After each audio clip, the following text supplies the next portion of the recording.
Hoy vamos a hablar de un tema que el Señor puso en mi corazón hace ya un tiempito y lo venía meditando, rumiando, y el Espíritu Santo venía soltando cosas hasta el día de hoy, y por eso le puse sin mancha ni arrugas, y creo que todos los conocedores de la palabra saben por dónde vamos.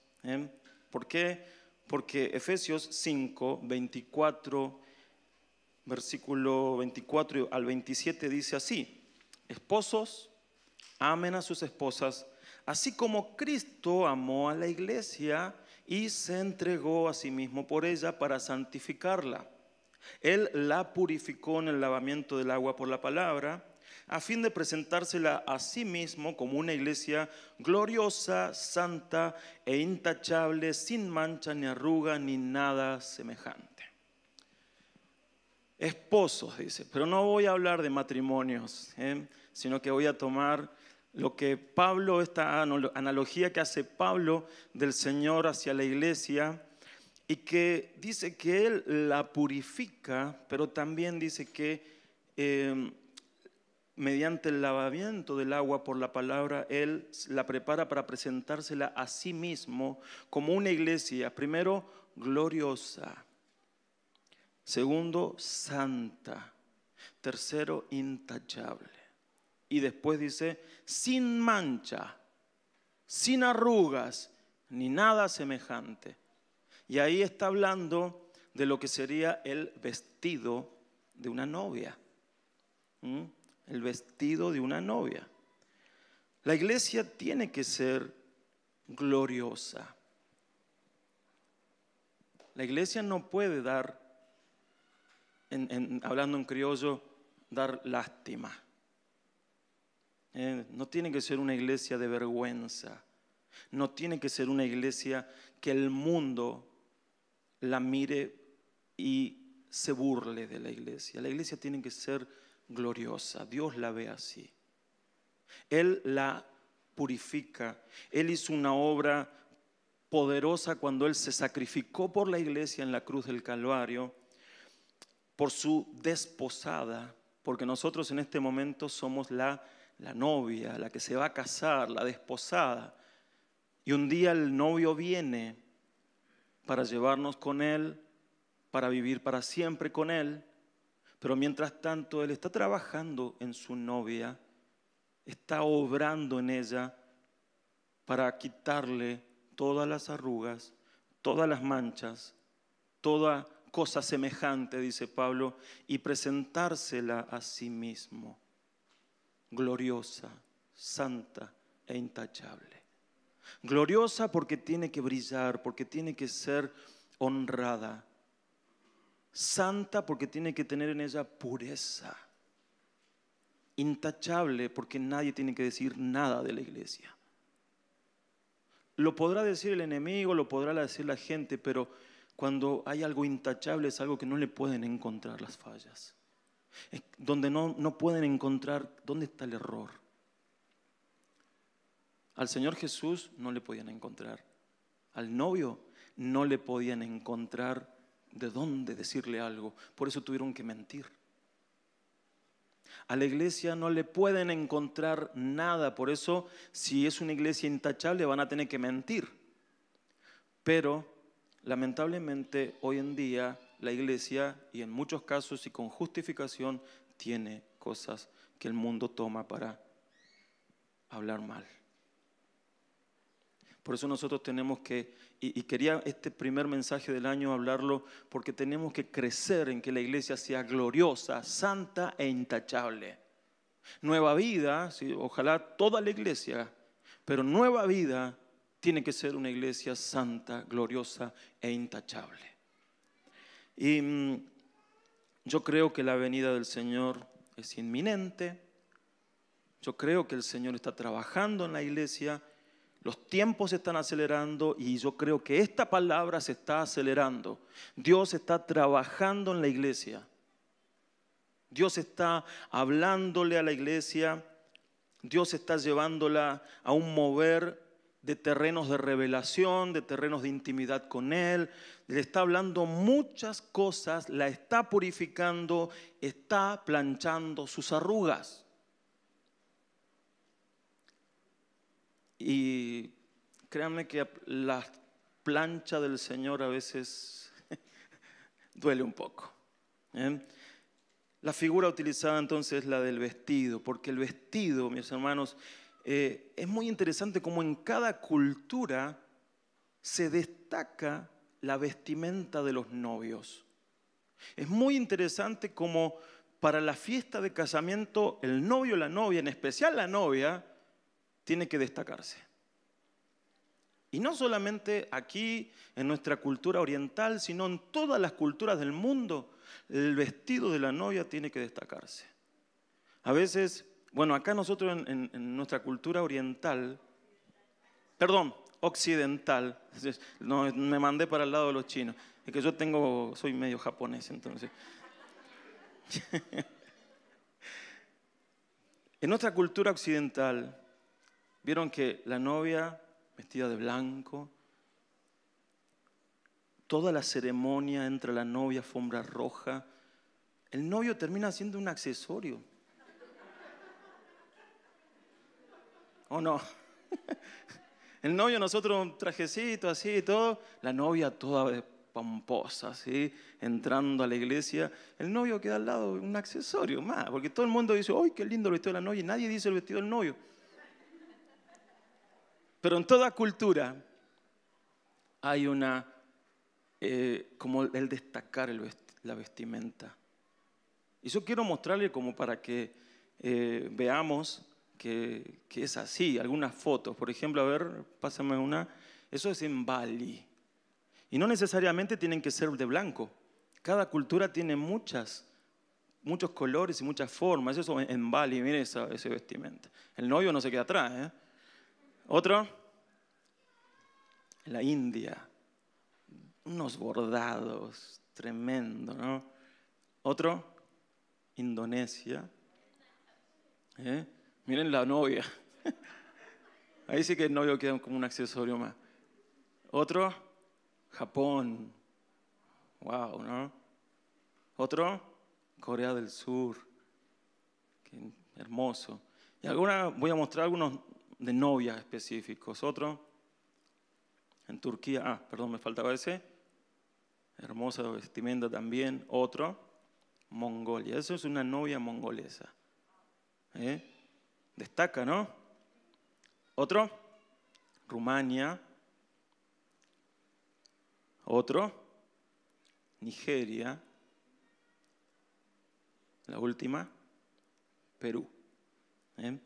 Y no quise poner todos los que encontré porque realmente en cada cultura es distinto, pero siempre hay como un denominador común. La novia vestida de una manera que destaque. ¿Por qué? Porque como lo dije, el vestido habla de la novia. El vestido le confiere a la novia una gloria. El vestido le da a la novia esa pureza, ese ser intachable, ¿no? Porque en una fiesta de bodas nadie critica a la novia. Nadie. Es como que todo de tan, wow, viste el vestido, viste. Y el novio está ahí. Pero nadie critica a la novia porque está gloriosa, porque ese vestido no tiene manchas, porque es intachable todo. Yo cuando me casé y la vi entrar a Emi, fue wow, quedé obnubilado, casi me desmayé.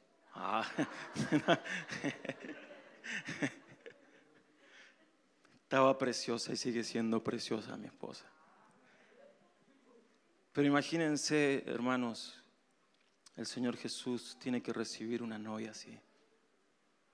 Una novia gloriosa, una novia santa, una novia que en su vestimenta no tenga tacha alguna, ni manchas, ni arrugas. Y yo quiero hoy meditar en esto, porque en primer lugar la palabra dice sin manchas, ¿no? Y las manchas nos remiten al pecado, a la suciedad. Y la iglesia tiene que ser limpiada de todo pecado, de toda mancha, de toda suciedad. En la iglesia del Señor no puede haber pecado que toleremos. No puede haber impurezas que nosotros toleremos. La iglesia del Señor tiene que procurar santidad. Tenemos que caminar en santidad y desechar de nuestras vidas, como dice el pasaje de Hebreos cuando dice que vamos corriendo la carrera, desechar de nuestras vidas el pecado que nos asedia. Desecharlo. Dios quiere una iglesia santa. El texto de Apocalipsis 3:4 dice, pero cuentas en Sardis con unos cuantos que no han manchado sus vestiduras. Ellos son dignos de andar conmigo vestidos de blanco. Qué lástima que en una iglesia solo unos cuantos estaban en condiciones porque no habían manchado sus vestiduras. Aquí, Nueva Vida. Yo no quisiera que el Señor me diga algún día, Ricky, en Nueva Vida tenés unos cuantos. Yo quisiera que diga, todos están vestidos de blanco y han guardado sus vestiduras. Ellos son todos dignos de andar conmigo vestidos de blanco. No unos cuantos, no unos pocos. Pero si bien el Señor es el que nos purifica y nos lava con su sangre, tenemos que entender, mis hermanos, que es nuestra la responsabilidad de guardar limpio el vestido. El Señor nos lava, pero la responsabilidad es tuya, mi hermano, mi hermana, es mía, de mantener limpio el vestido. Amén. Ahora, sin embargo, aun cuando las manchas pueden ser muy evidentes y tratamos siempre de hacer algo, porque por lo menos si yo veo algo que no está bien, voy a ir a charlarlo, lo voy a tratar, porque no quiero, porque el pecado no lo quiero en la iglesia. Y voy a tratar, y si veo algún hermano que no anda en orden, vamos a ordenar las cosas. Si veo algún hermano que está pecando, vamos a tratar de corregir la situación. Siempre hay algo para hacer cuando vemos una mancha. Es más, encima la novia del Señor está vestida de blanco. No es como las novias, las otras que ponen una manchita con un color la tapamos. Está vestida de blanco. Y cuando uno está vestido de blanco, vieron que cualquier mancha, yo les animo, les desafío a comer un plato de fideos con tuco vestidos de blanco. Así sea una manchita así, se va a ver. Y la novia del Señor tiene que ser libre de toda mancha. Ahora, si bien nosotros podemos hacer así algo, no así lo hacemos con las arrugas. Porque las arrugas es como que las toleramos más, porque no son pecado, pero que son cosas que igualmente afean al vestido. A las arrugas es como que las aceptamos. Y yo quiero hablarles hoy un poquito de las arrugas, porque el Señor tiene que pasar su plancha sobre las arrugas. ¿Y saben qué es interesante? Porque vieron como a mí me gusta instruirme un poco. Entonces me puse a investigar acerca de cómo planchaban la ropa antes. Porque para nosotros hoy es fácil, ¿no? Agarramos una plancha, la conectamos a la corriente y chao, fue. Encima tenemos con vapor y todo eso, ¿no? ¿Cómo planchaban la ropa antes de Jesús? ¿Por qué Pablo toma esta figura de que hay que planchar las arrugas? ¿Cómo la quitaban? Bueno, mira, ahí tienen algunas planchas antiguas. La primera es un pedazo de hierro, así, nada más que eso. Había que tener fuerza para planchar, ¿eh? Es una plancha que se la ponía al calor porque ya se conocía desde hace mucho que el calor ayudaba a sacar las arrugas. Es una plancha que se la ponía al fuego, después había que agarrarla y usarla. Esa plancha debe pesar como 5 kilos más o menos. Después los chinos también planchaban y tenían eso que está en el medio, que le ponían carbón encima y la parte de abajo es bien lisa. Entonces eran inteligentes los chinos, ¿no? Y la otra que es más de ahora, más conocida, bueno, no tan de ahora, pero es conocida, la plancha de carbón. ¿Por qué? Porque el calor siempre quita las manchas, las arrugas.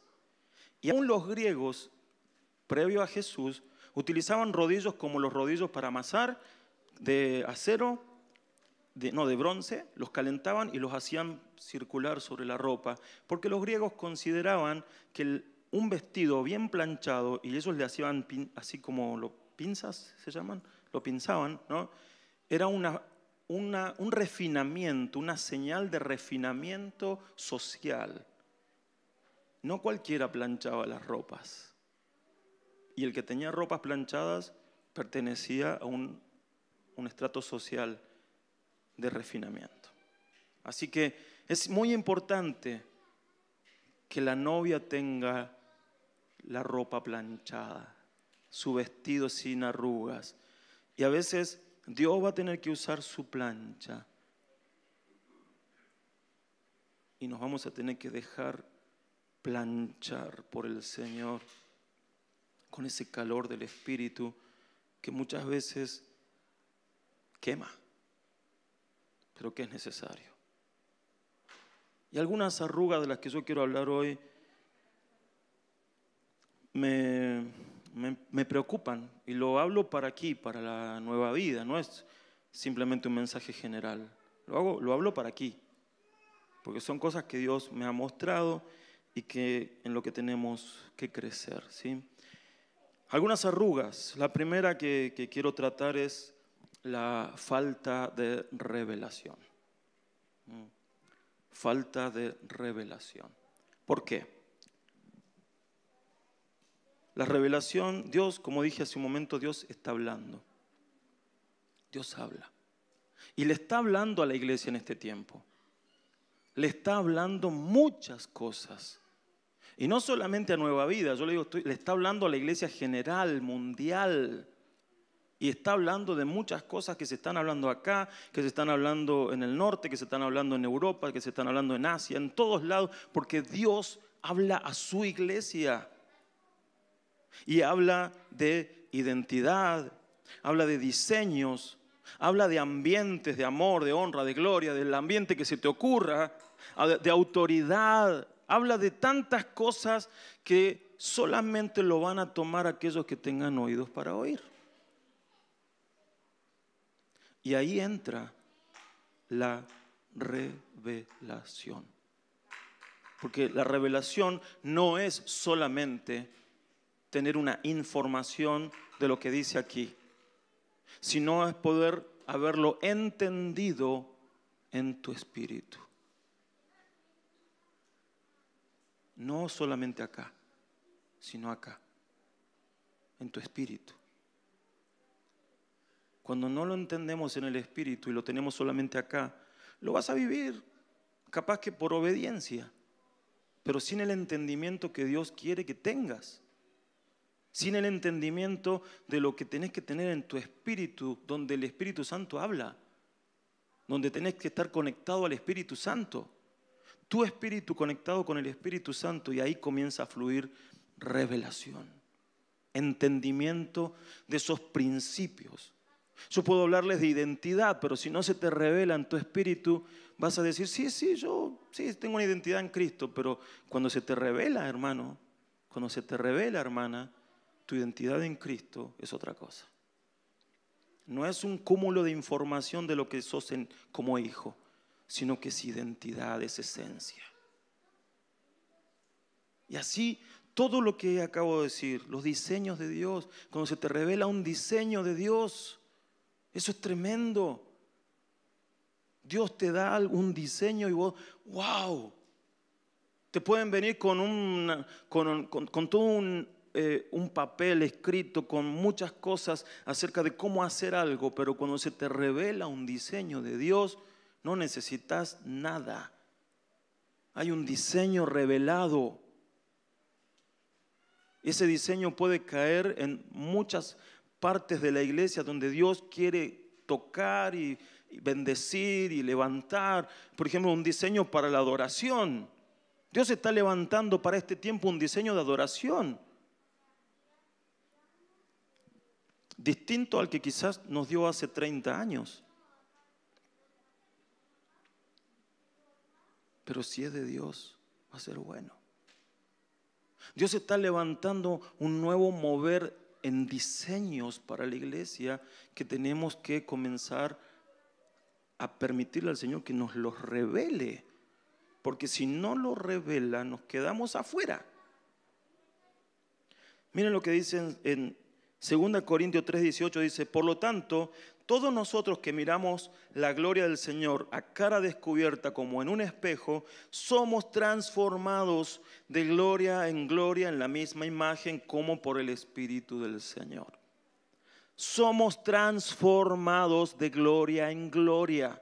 Dios, por medio de su revelación a tu espíritu, quiere llevarte de gloria en gloria, en gloria, en gloria, en crecimiento de la gloria de Dios. Cuando comenzamos a conocer la gloria de Dios, tu vida es transformada. Eso es inevitable. Un poco del brillo de la gloria del Señor y tu vida es transformada. ¿Por qué? Porque en ese brillo de la gloria del Señor, una revelación recibís. Un entendimiento, se te corre el velo, algo recibís y creces. Creces. Es inevitable. No es solamente conocimiento. El conocimiento, como he dicho muchas veces, está muy bien y tenemos que conocer la palabra. Estudien la palabra, memoricen versículos, mediten, hagan el devocional todos los días. Pero, mis hermanos, si es solo en conocimiento intelectual no te va a servir. Porque tiene que haber revelación. Revelación. Que Dios te muestre su gloria y eso te transforma. Te transforma.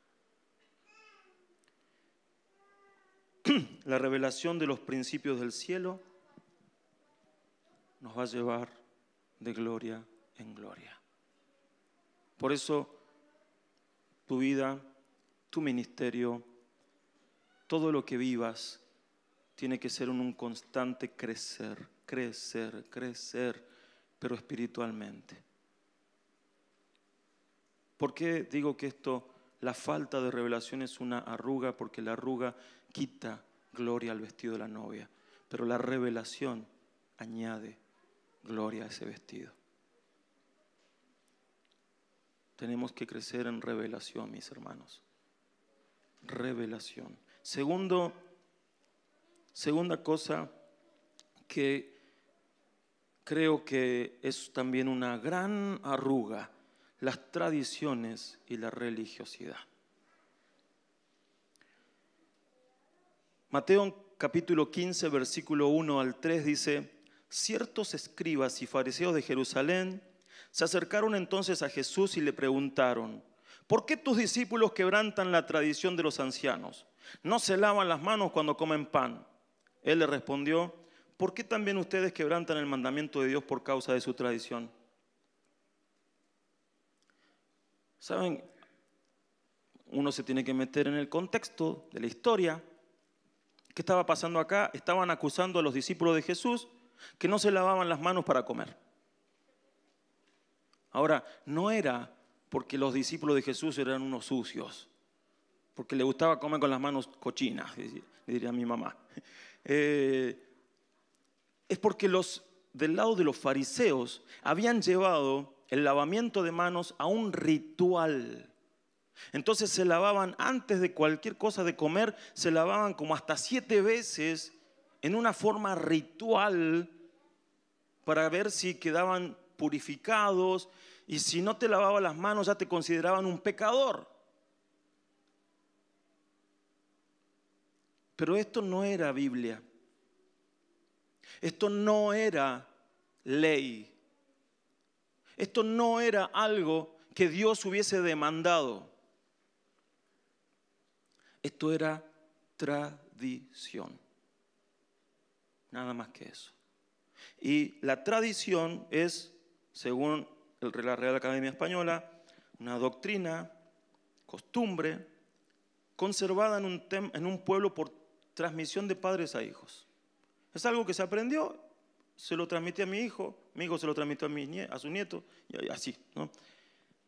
En varias religiones, cada una de las enseñanzas o doctrinas transmitidas oralmente por escrito desde los tiempos antiguos o el conjunto de ellas. Lamentablemente, muchas veces la tradición se termina imponiendo a los principios de Dios.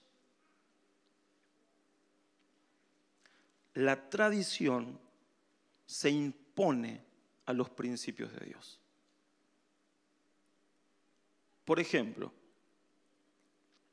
como tradición evangélica, el pastor tiene que vestirse de saco y corbata. Y en muchas iglesias, todos. A mí en una oportunidad me dijeron, ¿cómo el pastor puede predicar sin corbata? La corbata tiene unción. La corbata habla. Me hace mejor. Jesús usaba corbata. Eso es tradición. Y cuestionan y juzgan por tradiciones que las hacen más importantes que la palabra misma. Lamentablemente. Imagínense hoy si una de esas personas entrara acá. El púlpito, miren lo que es el púlpito, ¿no?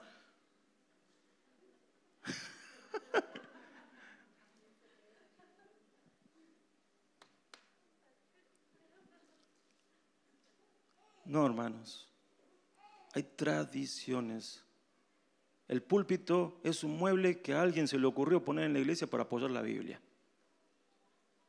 Nada más. No es sacrosanto. Hay cosas que por tradición terminamos haciendo más importante que los principios espirituales de la palabra. Lamentablemente, y en muchos casos, yo me he enterado de tradiciones que son muy dolorosas, porque dejan gente afuera.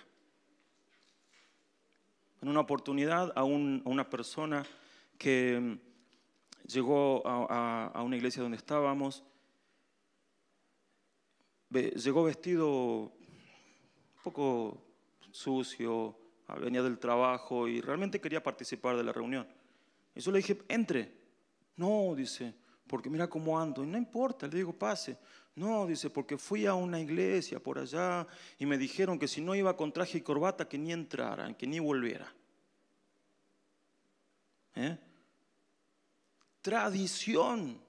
Dejaron afuera a esa persona.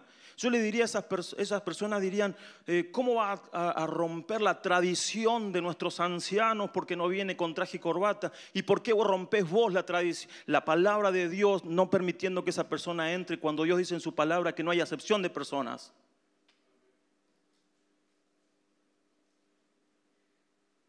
Las tradiciones son arrugas en el vestido de la novia. Tradiciones que nos hablan de, por ejemplo, yo puse acá algunos que me tocaron de cerca. Por ejemplo, cantar himnos como lo único aceptado. Y no es que no me gusten los himnos, me gustan los himnos. De hecho, hubo un tiempo allá en la iglesia del centro donde cantábamos himnos y los transformábamos, los poníamos bien modernos. Se nos enojaban algunos, pero bueno, cantábamos himnos. Pero imagínense que fuera como esa postura, no, si no cantamos himno no es adoración. ¿Qué? Tradición. Tradición. ¿Por qué quebrantás el mandamiento de Dios por una tradición? Esa persona podría haber dicho, como lo he escuchado, no, porque nuestros antepasados cantaban himnos y se tienen que cantar así, así, así. ¿Y por qué rompes vos el mandamiento de Dios de adorar y de que todos nos unamos en adoración por una tradición?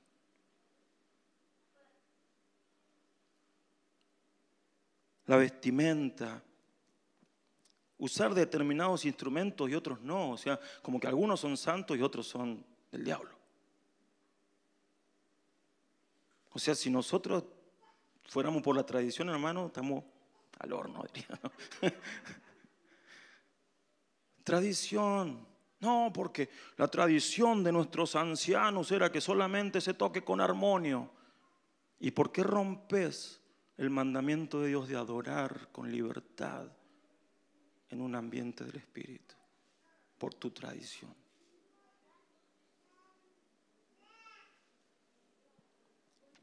Formas de evangelismo. Yo creo que el evangelismo siempre tiene que ser una cuestión estratégica, razonable, que uno salga a la calle y realmente sea efectivo, ¿no? Me acuerdo una vuelta, 8 de la mañana, invierno, iba para la iglesia del centro cuando yo vivía en el Gran Neuquén, iba en bicicleta, con frío, y en una esquina habían 5 hermanos vestidos de traje, hablándole a la nada.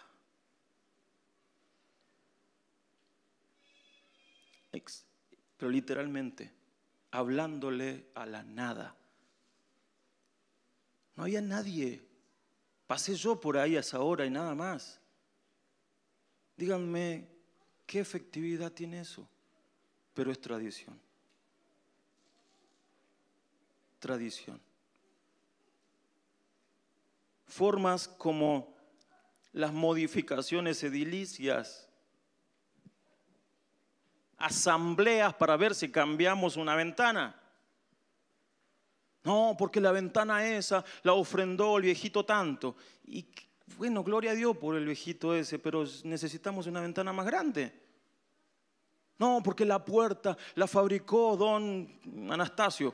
Y bueno, gloria a Dios por don Anastasio, pero ahora necesitamos una puerta más grande y cambiarla porque ya está fea. Tradiciones de las que nos tenemos que liberar. Liberar. Hay cosas que son palabra y otras cosas que son tradición. Y lamentablemente las tradiciones se generan como algo que fluye de una costumbre que quizás funcionó en un momento, pero después la dejamos asentada como doctrina.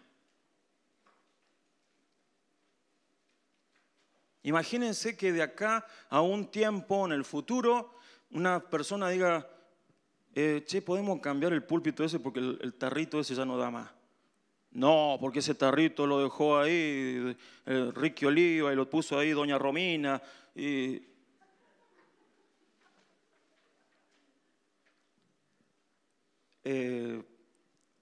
Tradiciones. ¿Me va entendiendo? Tenemos que romper las tradiciones, cortar con las tradiciones, renunciar a las tradiciones. Mire lo que dice la palabra allí en Colosenses 2:8. Dice, cuídense de que nadie los engañe mediante filosofías, huecas sutilezas, que siguen tradiciones humanas y principios de este mundo, pero que no van de acuerdo con Cristo.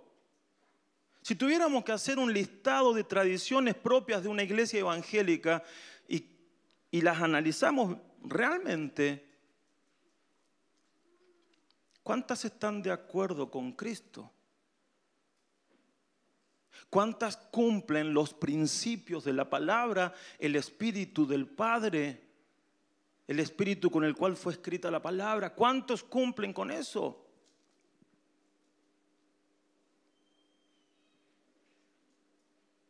Lamentablemente, terminamos dando más lugar a veces a las tradiciones que a la palabra.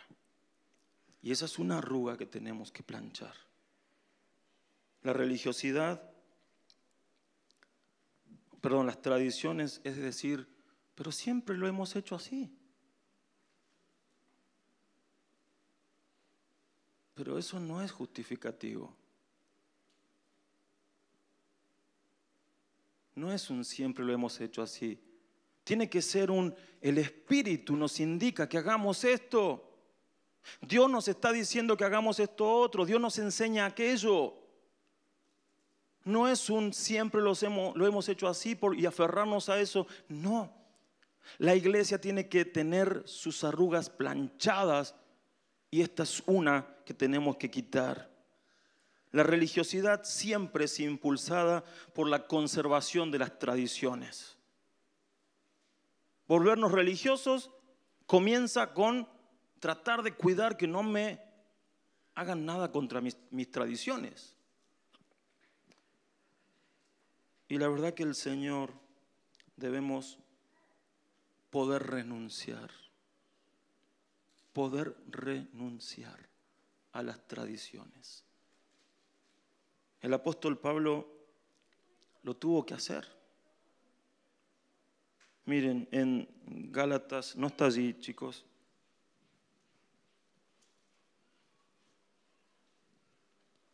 Gálatas 1:14 dice, en el judaísmo yo aventajaba en mi nación a muchos de mis contemporáneos y era mucho más celoso de las tradiciones de mis padres. Pablo dice, yo era muy celoso de las tradiciones de mis padres, no de sus papás biológicos, sino de sus antecesores. Todas las tradiciones que los judíos habían impuesto, él era re celoso de cuidarlas y se tenían que hacer como siempre se habían hecho. Pero ¿qué pasa?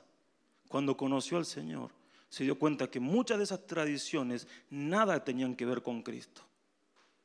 Y tuvo que comenzar a desechar, a renunciarlas. Y créanme que para un judío como era Pablo no fue fácil.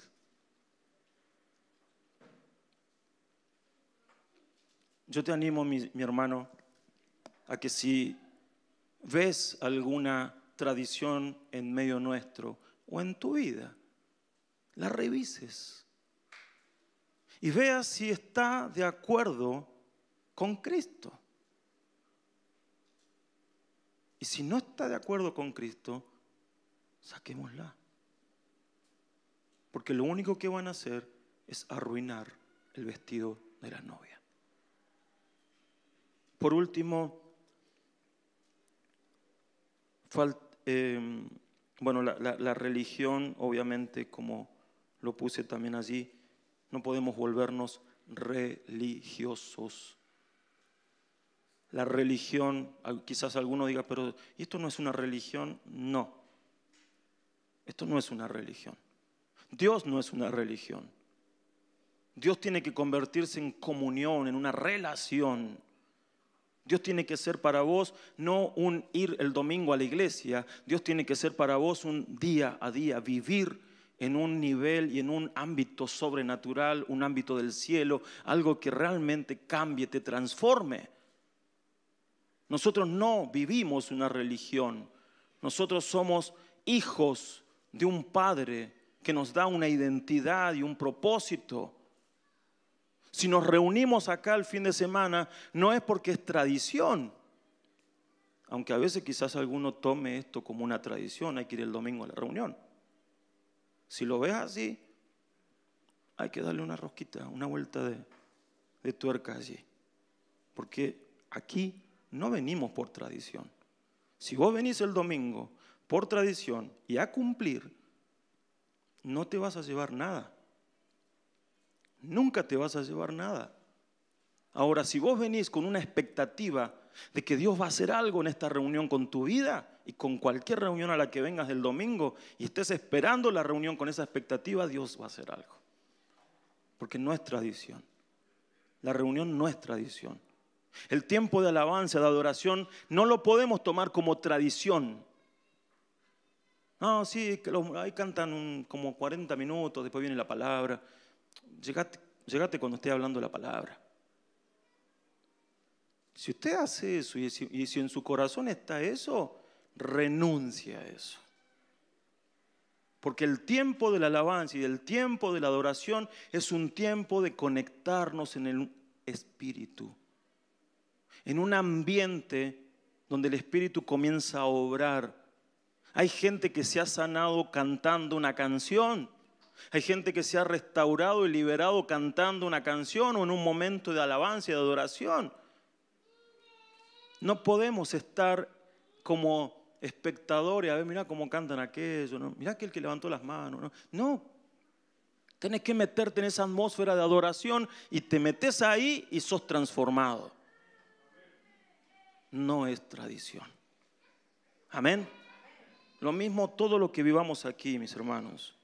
Por último, quiero hablarles de una arruga que también tenemos que apuntar. Y nosotros no somos los que vamos a sacar las arrugas, pero sí las tenemos que reconocer y orar para que el Señor las quite.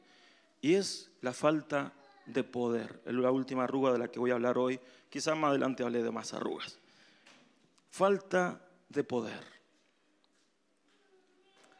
La iglesia del Señor debería ser natural para la iglesia tener poder.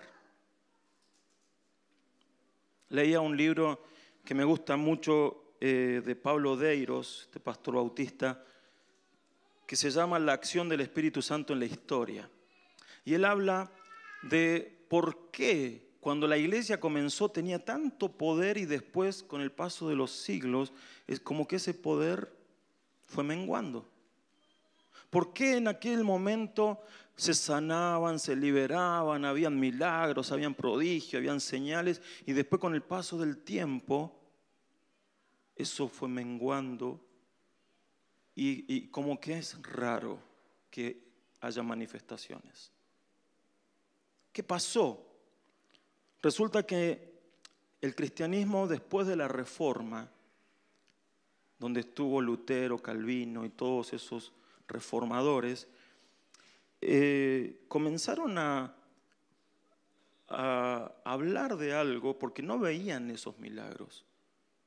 Entonces terminaron elaborando lo que después se llamó el cesacionismo, que es una doctrina que dice que los milagros son para el tiempo de la iglesia, de la primera iglesia.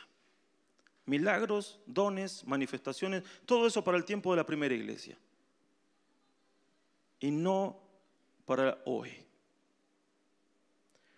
Wesley, el predicador metodista, fue uno de los que rechazó eso.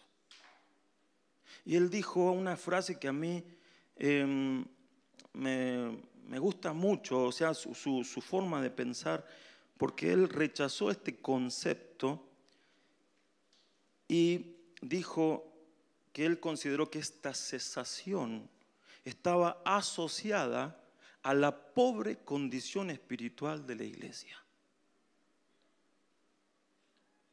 cuyo amor se había enfriado y que solo conservaba las formas muertas del cristianismo. ¡Wow! Wesley decía, si hoy no hay dones, si hoy no hay sanidades, si hoy no hay manifestaciones es porque espiritualmente somos pobres. Porque no hay búsqueda, porque no hay búsqueda del Espíritu, porque no hay sacrificios en pos de un crecimiento espiritual. Lo único que se conserva es un amor frío y formas muertas. Aguante Wesley. Lamentablemente, después que Wesley murió, todos sus seguidores también entraron en esta corriente de cesacionismo. Lamentablemente. Yo quiero leerle algunas cosas. Dice, no obstante, el espíritu general del dispensacionalismo, que es otra forma, finalmente prevaleció sobre el metodismo, la rama más joven e importante del protestantismo de aquel entonces. Con el tiempo, la falta de sanidades y milagros extraordinarios llegó a ser considerada como una virtud que otorgaba una forma de fe más alta y superior, una fe pura que no necesitaba de manifestaciones asombrosas del Espíritu Santo, es decir, una fe que no necesitaba ver para creer.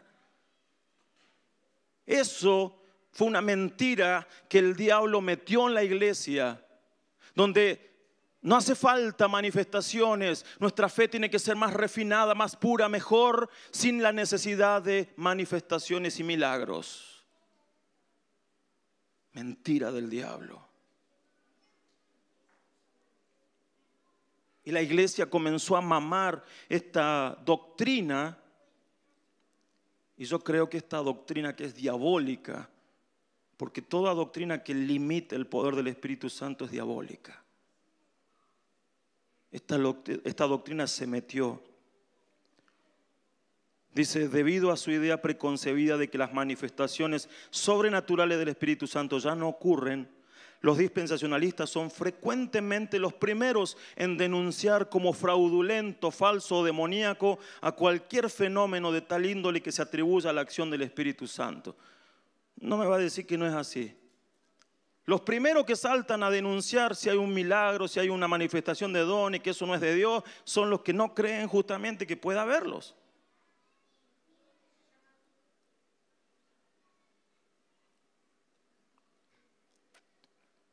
Para ellos, las sanidades, milagros, prodigios y maravillas que puedan suceder son falsos y no deben ser atribuidos a la operación del Espíritu Santo, pues tal obra sobrenatural ha cesado ya hace mucho tiempo. Ellos no creen.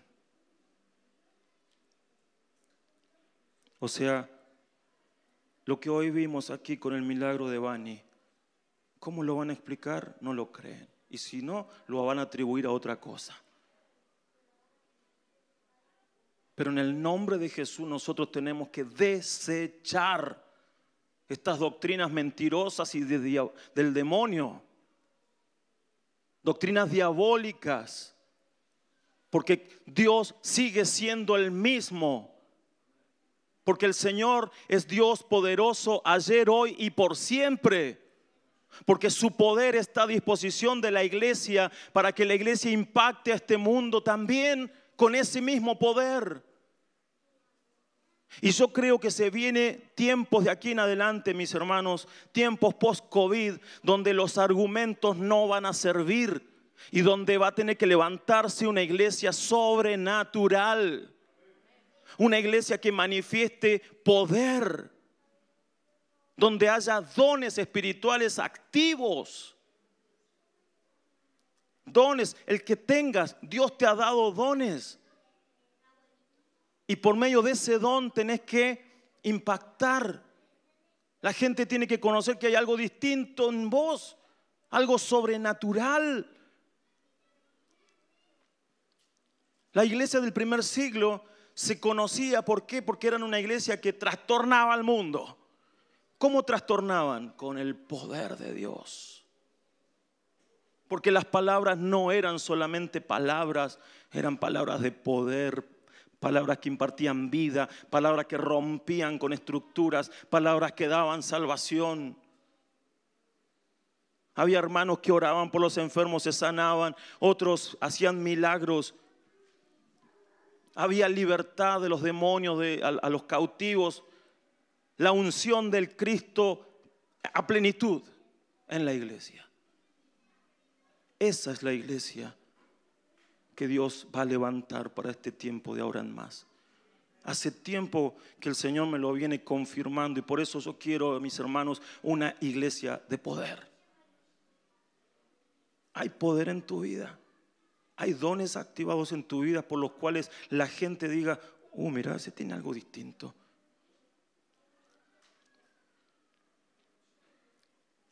Dios está buscando y va a levantar esa iglesia. Hechos 1:8 dice, pero cuando venga sobre ustedes el Espíritu Santo recibirán poder y serán mis testigos en Jerusalén, Judea, en Samaria, hasta lo último de la tierra. Poder. ¿Qué van a recibir cuando venga el Espíritu Santo? Poder. Si vos tenés al Espíritu Santo en tu vida, tenés que tener poder.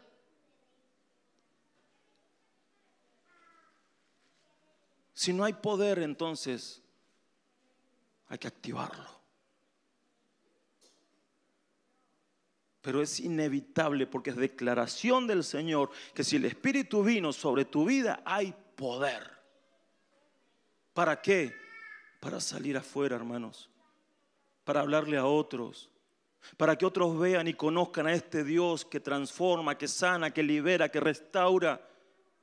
que hace cosas gloriosas y poderosas en todos aquellos que crean en Él. No es solamente palabras como terminaron diciendo los cesacionistas y los dispensacionalistas, que con la predicación basta. Saben, yo conozco gente que conoce la Biblia, la conoce muy bien y lleva una vida recta, correcta, pero no tiene nada de poder. Nunca viven una experiencia espiritual en el Señor, nunca. Se conforman con una vida rutinaria, leemos un versículo hoy y nada más. Y yo no quiero eso. No lo quiero para mí, no lo quiero para la iglesia. Yo quiero que cada domingo aquí tengamos manifestaciones de la gloria. Que aquí, hermanos, haya sanidades. Dios puede usar tu vida. Haya liberaciones, Dios puede usar tu vida. Haya restauración, Dios puede usar tu vida. Haya salvación, Dios puede usar tu vida, pero con poder, porque con palabras no basta, no basta. Miren, Pablo dice en 1 Corintios 2, 4, 5, ni mi palabra, ni mi predicación se basaron en palabras persuasivas de sabiduría humana, sino en la demostración del Espíritu y del poder, para que la fe de ustedes no esté fundada en la sabiduría de los hombres, sino en el poder de Dios. Pablo dice, yo no voy a hablarles a ustedes, yo sé mucho, dice Pablo. Conozco mucho, tengo sabiduría, tengo conocimiento teológico, un montón, pero si no hay manifestación del poder, no sirve. Porque yo no quiero que ustedes sean intelectuales solamente. Quiero que la fe de ustedes esté fundada en el poder de Dios. Después les decía a los tesalonicenses, hermanos amados de Dios, sabemos que Él los ha escogido, pues nuestro evangelio no llegó a ustedes solamente en palabras, sino también en poder, en el Espíritu Santo y con plena convicción. Ustedes bien saben que cuando estuvimos entre ustedes siempre buscamos su propio bien. ¿Cómo les llegó a los tesalonicenses? ¿En palabras solamente? No, con poder. Es decir, hermanos, que cuando hay poder manifiesto, así sea que hables una palabra de Dios, si esa palabra lleva poder, va a haber transformación, va a haber algo.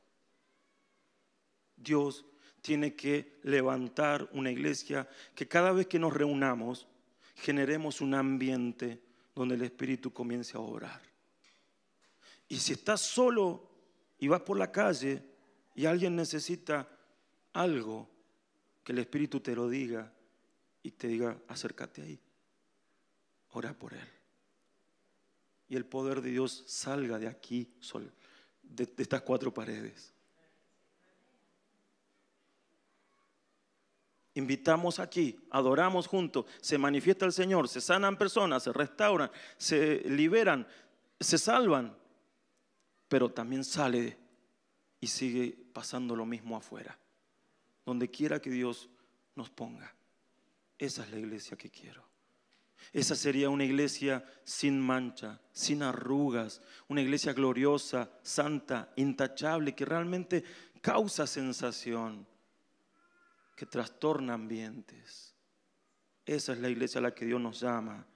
Por último, ¿cuál es la plancha de Dios entonces?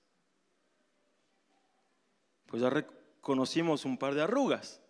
Pero ¿cuál es la plancha de Dios? Pablo dice allí, Él la purificó en el lavamiento del agua por la palabra. Y luego dice, para presentársela a sí mismo, gloriosa, santa, intachable, sin mancha ni arruga ni cosa semejante. Es decir que el lavamiento por la palabra, ¿sí?, genera el momento del planchado. El Espíritu será ese calor que va a quitar las arrugas, pero hay algo que Dios tiene que ir haciendo mediante la palabra. Y no es solamente una palabra de conocimiento, sino, como dijimos al principio, la palabra revelada. Porque la palabra que aquí dice, como lo hemos enseñado en Ginosco, en otros, no es logos, sino es rema. El lavamiento por la palabra es rema, es la palabra profética, es la palabra de revelación, es la palabra del Espíritu. Y cuando el Espíritu derrama esa palabra sobre la iglesia y nos hace ver, por ejemplo, acá tenés tradición, el Espíritu te lo dice. Y vos empezás a sentir que Dios está trabajando en tu corazón, en tu vida, y eso se va. Cuando el Espíritu te revela, cuando el Espíritu te habla, es mejor que te lo diga el Espíritu a que te lo diga cualquier otra persona. Es la palabra del Espíritu, que también puede usar al pastor, a un hermano, a una hermana, quien sea, pero cuando es el Espíritu hablando, mis hermanos, Él comienza a quitar todo esto. Es la voz del Espíritu, la plancha de Dios. Por favor, dice. Yo quiero en esta noche que podamos delante del Señor comenzar a meditar, a ver qué tradiciones hay en mí. ¿Cuáles son las religiosidades de mi vida? Hay gente que cree que porque por venir todos los domingos a la iglesia está bien con Dios. Eso es una tradición. Está bien venir todos los domingos a la iglesia, pero no por tradición. Dios quiere planchar el vestido de la novia y eso significa que va a tratar con nosotros, que va a tratar con tu vida, va a tratar en general con todos, pero también va a tratar con tu vida en particular.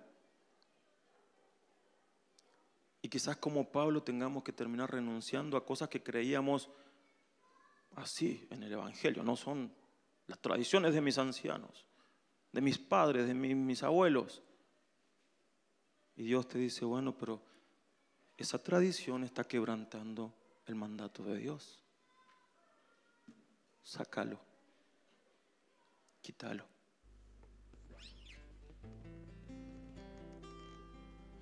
¿Cuáles son tus tradiciones? ¿Cómo estás con la revelación? ¿Dios te está hablando? ¿El Espíritu Santo está hablando a tu vida? Acerca de todo lo que venimos hablando como iglesia, de todos estos años. Reino de Dios, cultura del reino, diseños de Dios, principios de lo alto, ¿no? Conociendo la realidad del cielo para impactar la tierra.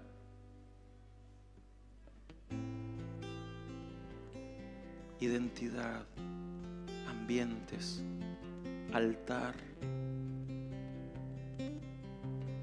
¿Cuánto nos ha hablado Dios, hermanos? ¿Cuánto nos ha hablado? Pero ¿se te ha revelado? ¿Se te ha revelado? Hay mucho que necesitamos que se revele.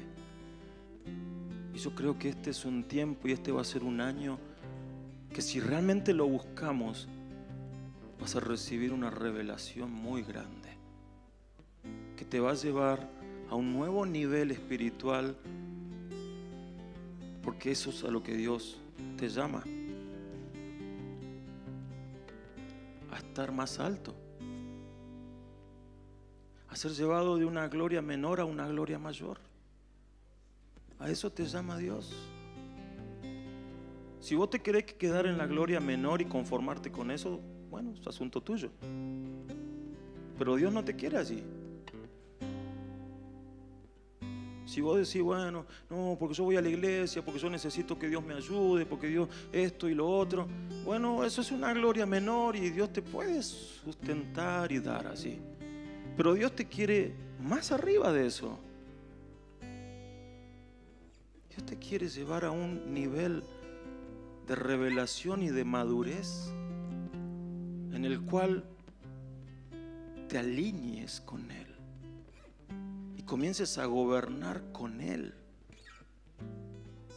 entiendas su voluntad, sus propósitos, entiendas lo que Él está hablando y vos te alinees y digas: acá estoy, Señor, y vayas con eso, y lo otro queda en un segundo plano. No te quedes en esa gloria menor. Si quieres hacerlo, hacelo. Pero Dios te llama a crecer de gloria en gloria, de gloria en gloria. No te quedes en lo básico. Más revelación, más profundidad, más ir a Él, desechando todo lo que estorbe, haciendo quizás en muchos casos, y como me tocó a mí hacerlo en algún momento, agarrar mi teología y tener que deshacerme de ella para empezar a escuchar la voz de Dios. ¿Y qué me decía Él? ¿Y saben qué? Parte de esa teología estaba bien, pero otra parte tuve que desecharla.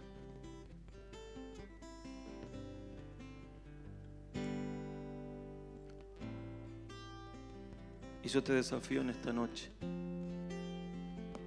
a que comencemos a clamar día a día por el poder de lo alto, por el poder del Espíritu, para que el Espíritu te llene y esté sobre tu vida, para que seas poderoso en Dios,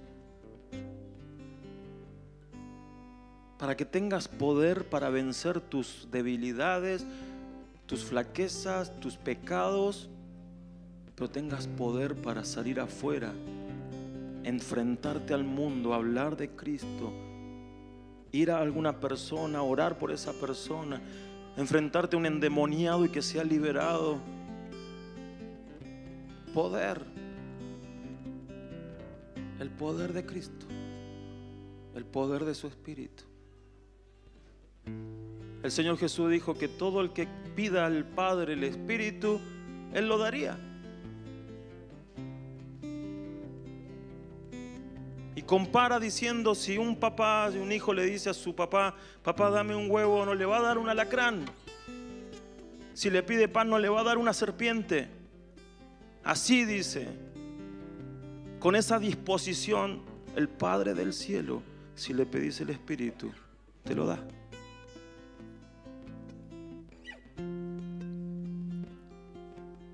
Avancemos, iglesia.